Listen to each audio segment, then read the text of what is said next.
Good afternoon and welcome to GrainTV. It's December 30th, 2013. To my right is Cody Bills and I'm Brock Shimbino. We had a negative day for the grain complex in Chicago. Let's turn to our live quotes to see how we ended. Corn was down 4 cents. March soybeans off 5 cents. Wheat in Chicago down 8.5 cents, and Kansas City was off 8.5 cents as well. You know, Cody, it seems like coming out of the weekend and through the overnight session, a lot of what was driving the trade was weather in South America. Yeah, absolutely. You know, we talked about this a little bit last week. We knew that there was going to be a rain event that was coming through from Friday and into the early part of this week. That rain event has happened. We have seen between a half an inch to an inch and a half of rain throughout much of the growing regions in Argentina. And Argentina really was the area that was of most concern. And so I think when we see those sort of rains, the market starts to sell a little bit. But the thing to keep in mind is that after these rain events, it's likely we're going to have a return to dryness by the end of the week. And I wouldn't be surprised if that helps support us later on in the week. Yeah, you know, we were off pretty sharply here today, and I think something that continued to drive us a little bit lower was the export inspections.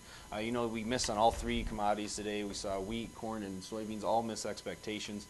We came in a little bit below expectations. You know, for wheat, we came in at about 13 million bushels exported, corn about 24 million bushels, and soybeans about 43 million bushels exported. But if we take a look at where we stand for this marketing year, if you take a look at the soybean chart here, you can see that for the better part of the last about 8 weeks or so, we have been beating the seasonal pace to meet current USDA projections. On the year, we're running about 181 million bushels ahead of that pace. So we're very strong on the exports for soybeans. You know, wheat, we've had a pretty similar story, although we have slowed down over the last couple of months or so.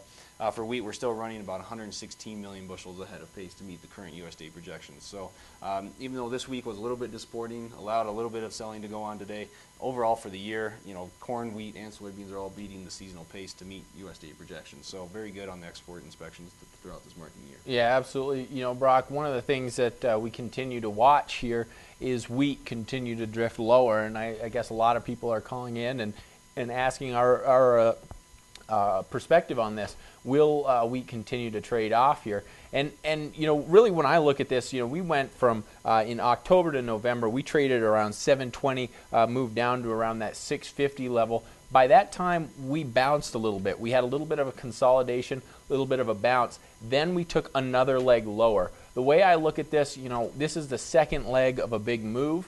We've moved about as far as we have during that first leg when you measure it out. Over this roughly the same period of time. I think $6 is going to be a critical area. I wouldn't be surprised if it has a strong support down there around $6.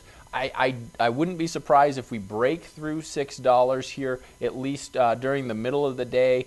Maybe we close down there for a day, but I think by the end of the week, it's likely that we are able to close above $6. I think there's going to be support down here. I wouldn't be surprised if we see some people take some positions off and lock in some of the potential gains that they have down around this $6. There's trend line support down here. There's a number of support levels, and I would just be nervous if you're looking to short this thing down this far. Not to say that when you look at the overall trend, I think the overall trend is very clear. We have a lot of stocks, and I would continue to expect a bear market. But I think at this point in the game, there's more of a chance for a quick rebound than there is for continued rapid selling in the wheat market. You know, the RSI indicator is suggesting that this market's severely oversold. You know, over the last couple of trade sessions, we have tested that $6 level. It's held up pretty well. You know, especially today's action, we did close right near that $6 level as a new contract low close for the Chicago wheat contract. So that's going to definitely be a critical area to continue to watch. But you know, the thing that kind of sticks in the back of my mind is, yeah, we've tested that a couple times in the last few sessions, but it's been on very light volume. You know, very few traders in the market right now. It's going to be interesting to see how this market pans out after the first of the year. We get back to more normal trade volume. That sounds fair enough, guys. Thanks a lot for tuning in.